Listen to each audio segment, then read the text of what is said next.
Dear students, तो आज हम पढ़ेंगे रिजोल्यूशन ऑफ फोर्सेस के बारे में कि रिजोल्यूशन ऑफ फोर्सेस जो है ये क्या होती है। रिजोल्यूशन ऑफ फोर्सेस के पहले हम डिफिनीशन की तरफ आते हैं और फिर हम इसकी एक्सप्लेनेशन की तरफ आते हैं। रिजोल्यूशन ऑफ फोर्सेस जो है ये एक्चुअली फोर्सेस को हम कंपोनेंट्स में डिवाइड करते हैं, तो फोर्स को कंपोनेंट में डिवाइड करने के अमल को कहते हैं रिजोल्यूशन ऑफ फोर्सेस। तो यहाँ पर हमने इसकी डिफिनीशन लिखी है कि द प्रोसेस ऑफ स्प्लिटिंग और dividing a force into its components is called resolution of forces. यानी वो प्रोसेस जिसमें हम फोर्स को स्प्लिट करते हैं यानी डिवाइड करते हैं इसके कंपोनेंट्स में, इस प्रोसेस को हम कहते हैं resolution of forces. The process of splitting और dividing a force into its components is called resolution of forces. वो प्रोसेस जिसमें हम एक फोर्स को अपने कंपोनेंट्स में डिवाइड करते हैं, इस किस्म के प्रोसेस को कहते हैं रिजोल्यूशन ऑफ फोर्सेस। ये हमारे पास अगर एक एक्स वाई प्लेन है और एक्स वाई प्लेन में एक वेक्टर एफ जो है ये अमल करती है किसी बॉडी पर या किसी पार्टिकल पर। नाउ अगर हम इस वेक्टर एफ को डिवाइड कर दें उसके कंपोनेंट्स में, तो हम इस वेक्टर एफ से एक परपेंडिकुलर गिराते हैं एक्स एक्सिस पर।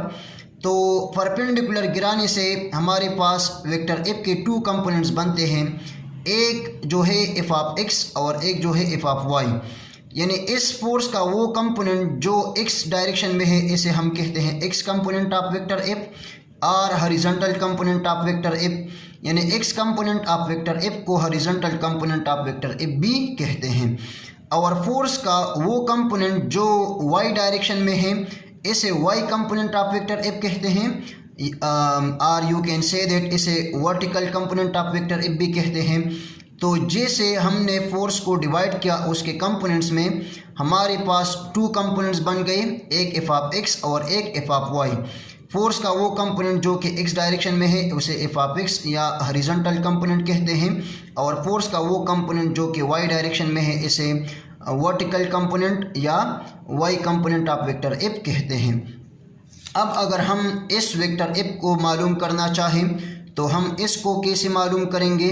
अगर हम एफ ऑफ एक्स को मालूम करना चाहें तो इसको हम कैसे मालूम करेंगे, एफ ऑफ वाई को कैसे मालूम करेंगे, थीटा को कैसे मालूम करेंगे और वेक्टर एफ के मैग्नीट्यूड को कैसे मालूम करेंगे, ये हम पढ़ते हैं इस टॉपिक में। पहले हम आते हैं एफ की तरफ के कैसे हम वेक्टर एफ को फाइंड करेंगे। तो वेक्टर एफ को हम सिंपली फाइंड करते हैं इस वेक्टर एफ ऑफ एक्स और एक वेक्टर एफ ऑफ वाई के एडिशन से, यानी F of X plus F of Y को हम ऐड करते हैं और ये हमें देगा वेक्टर एफ। यानी वेक्टर एफ जो है ये बराबर होता है F of X plus F of Y के। नाउ अगर हम X component of vector F को मालूम करना चाहे तो हम कैसे मालूम करेंगे। तो एफ ऑफ एक्स को मालूम करने के लिए हम कास थीटा को डिफाइन करते हैं। कास थीटा जो है ये हमारे पास बराबर होता है, ये जो है ये हमारे पास एक राइट एंगल ट्रायंगल है, ये एक राइट एंगल ट्रायंगल है जिसमें एफ जो है ये हाइपोटेन्यूज है, एफ ऑफ एक्स जो है ये बेस है और एफ ऑफ वाई जो है ये हमारे पास परपेंडिकुलर है। तो कास थीटा जो है इसकी डिफिनीशन ये है base divided by hypotenuse.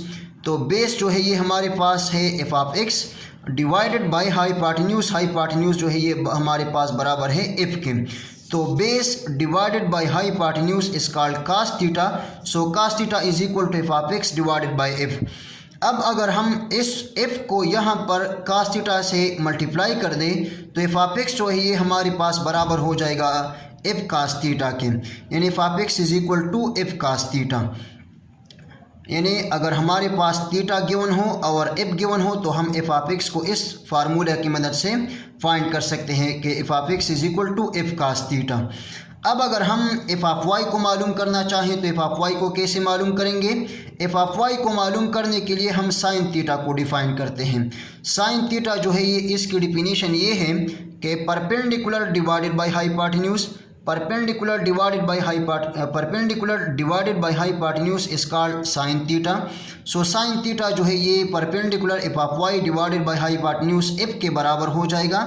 So sin theta जो है ये हमारे पास आ जाएगा f of y divided by f। अब अगर हम इस एफ को साइन थीटा से मल्टीप्लाई कर दें तो एफ ऑफ वाई जो है ये बराबर हो जाएगा एफ साइन थीटा के। यानी अगर हमारे पास थीटा गिवन हो, वेक्टर एफ गिवन हो, तो हम एफ ऑफ वाई को इस फार्मूला की मदद से फाइंड कर सकते हैं कि F of Y is equal to F sine theta. तो इस फार्मूला की मदद से f is equal to F of X plus F of Y, इस फार्मूला की मदद से हम वेक्टर f को मालूम कर सकते हैं।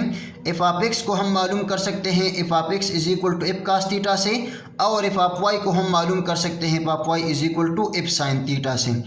अब अगर हम थीटा को मालूम करना चाहें तो थीटा को कैसे मालूम करेंगे, और अगर हम वेक्टर f के मैग्नीट्यूड को मालूम करना चाहें तो इसको हम कैसे मालूम करेंगे।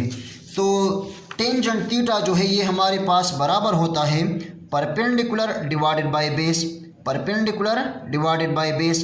परपेंडिकुलर जो है ये एफ ऑफ वाई है और बेस जो है ये हमारे पास एफ ऑफ एक्स है। तो थीटा, टेंजेंट थीटा जो है ये बराबर हो जाएगा परपेंडिकुलर डिवाइडेड बाय बेस, जो तो tangent theta is equal to F of Y divided by F of x.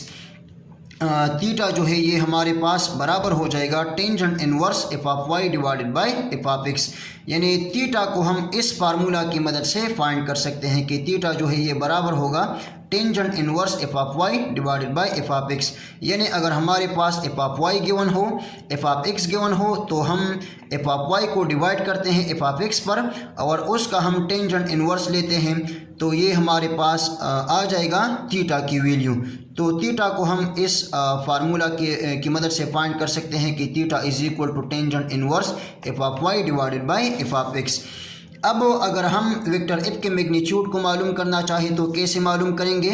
तो वेक्टर एफ का मैग्नीट्यूड लेने पर इस साइड पर एफ ऑफ एक्स का हम स्क्वायर ले लेंगे प्लस एफ ऑफ वाई का हम स्क्वायर ले लेंगे और इसका अंडर रूट ले लेंगे, तो ये वेक्टर एफ का मैग्नीट्यूड आ जाएगा। वेक्टर एफ के मैग्नीट्यूड को हम मालूम करते हैं F of X square plus F of Y square whole square root. इस फार्मूला की मदद से हम मालूम कर सकते हैं वेक्टर एफ के मैग्नीट्यूड को। वेक्टर एफ के मैग्नीट्यूड को हम एक थ्योरम की मदद से भी मालूम कर सकते हैं जिसे पिथागोरस थ्योरम कहते हैं। पिथागोरस थ्योरम ये है कि हाइपोटेन्यूज का square is equal to base का स्क्वायर प्लस परपेंडिकुलर का स्क्वायर। तो हाइपोटेन्यूज जो है ये हमारे पास एफ है, एफ का square is equal to base का square F of X square plus perpendicular square F of Y square. यहाँ पर हम स्क्वायर को कैंसिल करने के लिए बोथ साइड का रेडिकल लेते हैं, तो यहाँ पर भी हमने रेडिकल लिया और इस साइड पर भी हमने रेडिकल लिया, तो ये स्क्वायर जो है ये रेडिकल के साथ कैंसिल हो जाएगा और हमारे पास आ जाएगा F is equal to F of X whole square plus F of Y whole square root. इस फार्मूला की मदद से भी हम वेक्टर एफ के मैग्नीट्यूड को मालूम कर सकते हैं। तो ये था हमारे पास रिजोल्यूशन ऑफ फोर्सेस और उसकी explanation. So thank you very much and all the very best of luck.